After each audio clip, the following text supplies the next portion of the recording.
दो सीटों का जो आपने अभी इंट्रो में नुकसान वाली बात कही, तो उसको लेके दिल्ली बीजेपी के प्रदेश अध्यक्ष जो हैं उन्होंने भी ये कहा है कि 2 सीटें हमारे हाथ से निकल गई हैं, इसको लेके हम समीक्षा करेंगे। हालांकि इन 2 सीटों पे जो है हमारा जीत का अंतर भी बहुत कम था, तो पार्टी भी ये मान रही है कि ये 2 सीट जो निकल गए हाथ से, इन पे कैसे दोबारा कब्जा किया जाए, अगले चुनाव में कैसे कब्जा किया जाए। संगम बिहार का जो इलाका है मैंने बहुत नज़दीक से देखा है, क्योंकि मेरा आना जाना, वहाँ रिश्तेदारी है, लोग रहते हैं। तो वहाँ पर आम आदमी पार्टी के भी पहले कैंडिडेट रहे हैं, बीजेपी के भी कैंडिडेट रहे हैं, लेकिन जिस तरीके से वहाँ पर काम है वो कभी सुधरा ही नहीं। तो इस बार वहाँ की जो जनता है उन्होंने कांग्रेस को मौका दिया है, तो ये कांग्रेस के लिए बहुत अच्छी बात है। नमस्कार, आप देख रहे हैं भारत एक्सप्रेस और मैं हूं आपके साथ आंचल मित्तल। दिल्ली एमसीडी उपचुनाव के नतीजे अब ऑलमोस्ट नजर आ रहे हैं और साफ हो चुके हैं, जिसमें बीजेपी को 7 सीटें मिलती नजर आ रही है, तो वही आम आदमी पार्टी को 3 सीटें, कांग्रेस को 1 और एक और सीट जो है ऑल इंडिया फॉरवर्ड ब्लॉक को मिलती हुई नजर आ रही है। अब ये चुनाव के नतीजे कई मायनों में खास है। सबसे पहले तो बीजेपी के पास, जहां पर पहले 9 सीटें एमसीडी में थी, अब उनके पास 2 सीटों का उनको नुकसान हुआ है और सिर्फ 7 सीटों पर बीजेपी सिमट गई है। तो वही कांग्रेस को भी इन चुनावों में कहीं ना कहीं एक संजीवनी हाथ लगी है, क्योंकि दिल्ली विधानसभा चुनाव की अगर हम बात करें तो वहां पर कांग्रेस को एक भी सीट नहीं मिली थी, लेकिन यहां पर एक सीट कांग्रेस को मिलती नजर आ रही है। तो ऐसे में ये दिख रहा है कि दिल्ली के लोग कांग्रेस को शायद से फिर से पसंद कर रहे हैं। और इसी बीच एक और पार्टी भी उभर कर आ रही है जिसे 1 सीट मिली है। अब इसी को लेकर हम बात करेंगे कि ये चुनाव किन मायनों में खास है और क्या कुछ बदलाव इस बार देखने को मिला है, जिसके लिए इस वक्त मेरे साथ मेरे वरिष्ठ सहयोगी अभिरंजन जी मौजूद है, साथ ही हिमांशी राजपूत भी मौजूद है और इनसे समझेंगे कि आखिरकार ये चुनाव किन मायनों में खास है। तो सर, जिस तरीके से मैंने बोला कि एक नई पार्टी उभर कर आई है, 1 सीट उस पार्टी को मिली है और कांग्रेस के लिए भी संजीवनी है, क्योंकि दिल्ली विधानसभा के बाद कांग्रेस को अब 1 सीट फाइनली दिल्ली में मिली है। तो आप इसे किस तरीके से देख रहे हैं? सबसे पहले तो ऑल इंडिया फॉरवर्ड ब्लॉक की बात करेंगे।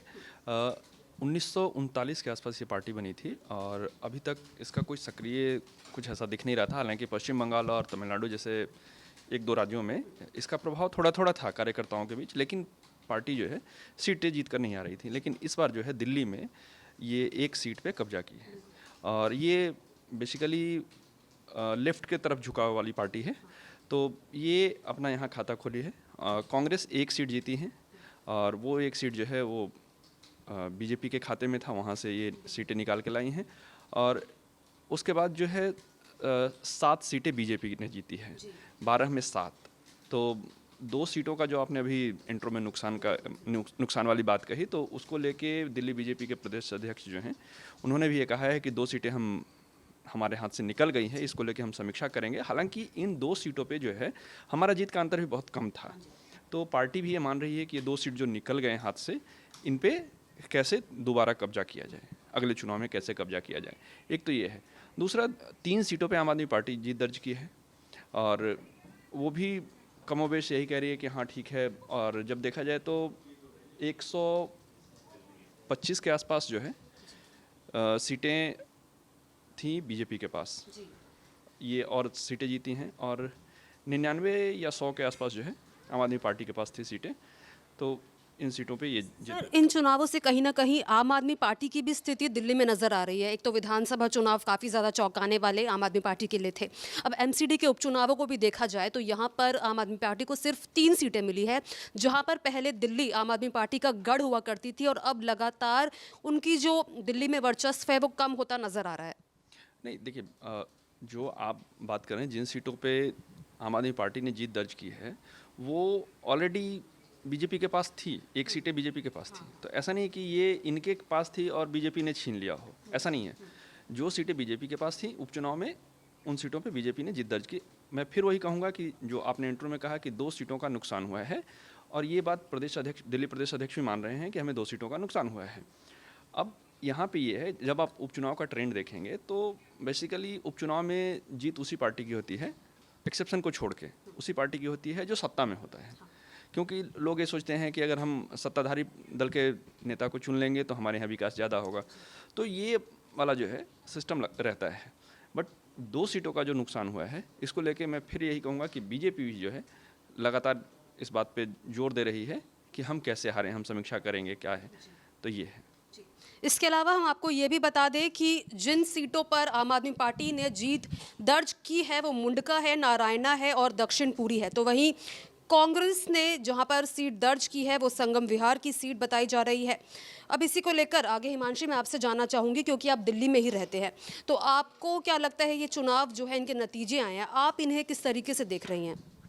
देखिए, 12 सीटों में से बीजेपी ने जीती है 7 सीटें और आम आदमी पार्टी के पास 3 सीटें हैं। वहीं कांग्रेस, उसका तो मान लो सूखा ही खत्म हो गया है 1 सीट जीतने के बाद। संगम बिहार की बात करूं, वहां पर कांग्रेस ने जीत दर्ज की है। संगम बिहार का जो इलाका है, मैंने बहुत नज़दीक से देखा है क्योंकि मेरा आना जाना, वहाँ रिश्तेदारी है, लोग रहते हैं।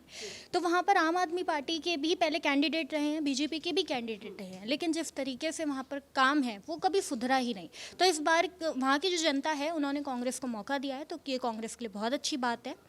वहीं अगर अब बीजेपी की बात करूं तो बीजेपी डबल इंजन की सरकार, बीजेपी अपने केंद्र में भी है और वहाँ पर भी है, तो इसका भी एक असर बीजेपी की सीटों में कहीं दिखता है। केजरीवाल की जो सीटें हैं, जो 3 सीटें हैं, वो बीजेपी की ही 2 सीटें यहाँ पर आई है, जैसा कि आपने देखा। तो केजरीवाल भी कहीं ना कहीं, उस पर विश्वास है लोगों को। मैं आपको सबसे पहले उन सीटों का बता देता हूं जहां पे जो पार्टी विजेता बनी है। सीट है विनोद नगर, यहां से सरला चौधरी जीती हैं, भारतीय जनता पार्टी की कैंडिडेट हैं और 1769 यानी 1769 वोटों से जीती हैं। द्वारका बी से मनीषा देवी जीती हैं, यहाँ से भी बीजेपी है और ये 9100 वोटों से जीत हासिल की हैं। अशोक विहार से बीना असीज जो बीजेपी की हैं, 405 वोटों से जीत हासिल की हैं। ग्रेटर कैलाश से अंजुम मॉडल बीजेपी की हैं, ये 4165 मतों से जीती हैं। दिचाऊ कला से रेखा रानी, ये भी बीजेपी की कैंडिडेट हैं, 5637 वोटों से जीत हासिल की हैं।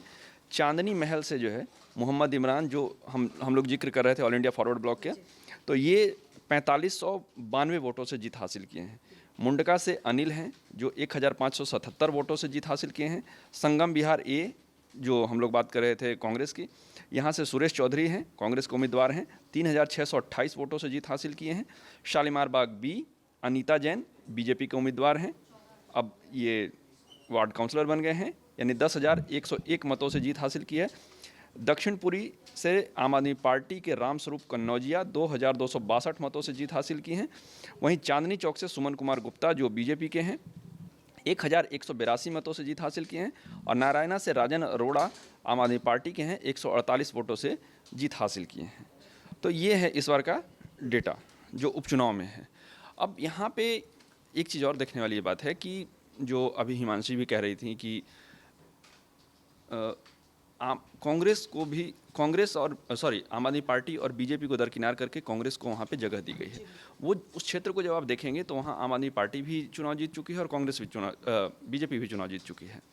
अब ऐसे में वहाँ पे कांग्रेस को देना, जिता के लाना सामने, ये कांग्रेस के लिए बहुत बड़ी चुनौती है कि लोगों के बीच किस तरह से पैठ बनाती है, क्योंकि आपको मौका मिला है, फिर इस सीट को आप बचा पाएंगे नहीं बचा पाएंगे। जो शुरुआत में आपने भी कहा कि दिल्ली विधानसभा चुनाव में एकदम से अप्रत्याशित नतीजे देखने को मिले थे, तो यहाँ पे जो है ये चीज़ बहुत मायने रखता है कि कांग्रेस के लोग कितना लोगों से कनेक्ट कर पाएंगे।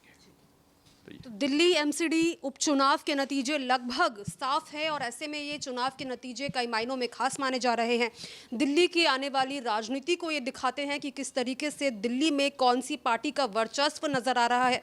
तो कहीं ना कहीं बीजेपी को 7 सीटें मिली हैं, 12 सीटों पर ये उपचुनाव हुए थे। अब ऐसे में नजर आ रहा है कि बीजेपी का दिल्ली में लगातार गढ़ बन रहा है। अब इस पूरे उपचुनाव को लेकर आपकी क्या राय है, आप इन्हें किस तरीके से देख रहे हैं, कमेंट बॉक्स में ज़रूर शेयर करें। इससे जुड़ी तमाम खबरों के लिए हमारे चैनल को ज़रूर सब्सक्राइब करें।